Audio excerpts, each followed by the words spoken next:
Hi and welcome back for another CottageCutz YouTube video tutorial. This is Marla with Mad About Cards and Crafts, and we are going to use one small die to create one beautiful wreath. Fall is in the air, it's coming. I thought that this is the perfect time to create a simple wreath using the Leafy Branch 1. I am going to cut this from 80-pound accent opaque cardstock. I cut it about 12 different times to make sure that I have enough pieces to fill my wreath with. Once I get these die cut, we're going to do some simple ink blending. Now, I did do the initial ink blending to make sure that I liked the color combination that I had off camera, and you're going to notice as I place these die cuts face down on my Cricut mat that when we turn them over after coloring the back side, I'm going to have a little bit of residual ink on the front. No need to worry, the colors are going to blend back beautifully.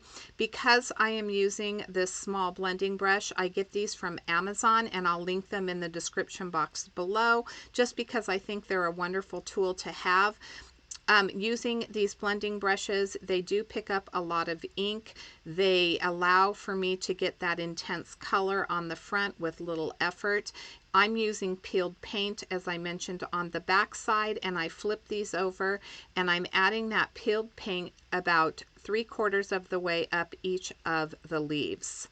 Because deciduous leaves do change colors with the cold weather, some have a purple tint that comes to them, and that came to mind when I was creating this card. I wanted something that was going to stand out against my background. I have created a wood grain background for my card, and I thought that these beautiful greens and purples would be the perfect combination. So I'm adding Dusty Concord to the tip of each of my leaves. I'm not being very careful to get a perfect ink blend. I'm not worried about that because we are going to add a little bit of dimension. I am giving away this Leafy Branch 1. If you would like to win this die, please make sure that you are a subscriber of the CottageCutz YouTube channel. Like the video and leave a comment. If you live in the United States, you are eligible to participate. We only mail within the United States for these giveaways because of the cost of postage. Unfortunately, if you live outside, we're sorry you are not eligible for the giveaway, but if you do live in the United States, I hope that you'll enter.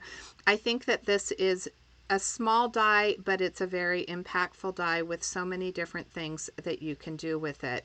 I'm adding the vintage photo to the branch, and once I get this vintage photo added, I'm going to show you a close-up, give you a better look off the mat of what this particular branch looks like. It is curved perfectly for a wreath. I have also used it in a swag, so there's multiple ways that you can use this. You could make this a branch hanging off the side of your card. It's a small die, as I mentioned, but look at how beautiful it is when it's colored up. I'm using my stylus and a sponge pad to add some dimension to these leaves. This is super easy. The sponge pad allows me to add medium pressure to the leaves as I go from the tip. Here's a close-up look. I'm going to go from the tip towards the inside of the branch. It curls the tip of the leaf, which is going to add that little bit of dimension. Because I have that sponge mat underneath and I'm not applying too much pressure, it does prevent me from getting any holes in the leaves. I didn't spritz these with any water. This is just a dry leaf. Here is that background that I created. This is a handmade background. I created all of those wood planks. I have a video over on my channel, so it's the full video for this card. And in the beginning of that video, I share this technique to show you how I created the wood planks, this lumber background. It does use a embossing folder and some distress ink spray, so I hope you'll head over and take a look at that process. I love the rustic appearance of this card. has a little bit of that farmhouse vibe.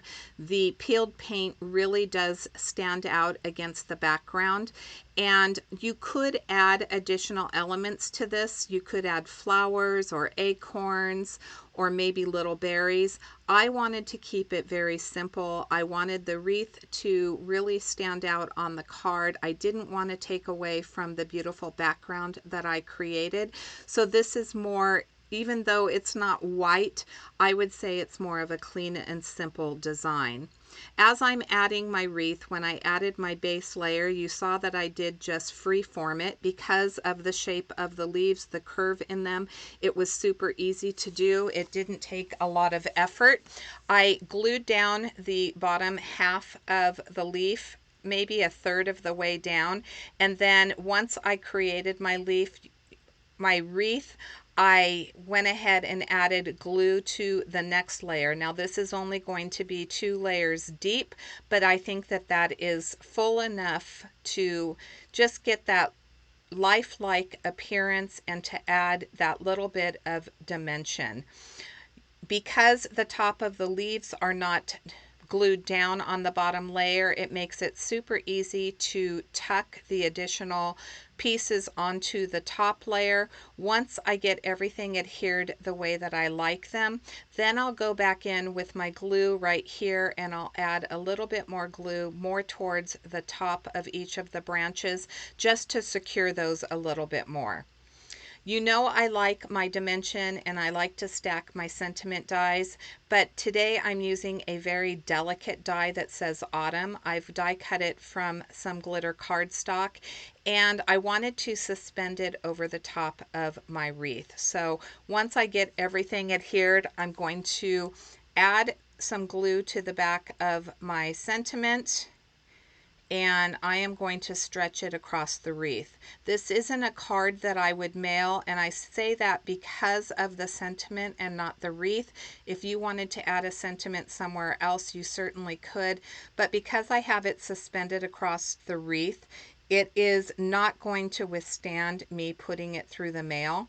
I'm making sure that it's not sunken down, so once I get this adhered, I'll use my finger to kind of bring up the middle and give it a little bit of an arch, and then that will complete the card for today. So I hope you enjoyed this process. I hope you take a look at some of the smaller plant dies, foliage, and flowers that are available in the Scrap and Cottage. They really can be impactful.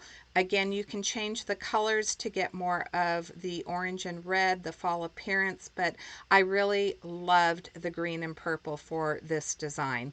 Thanks so much for watching, and until next time, I hope you have a fabulous day.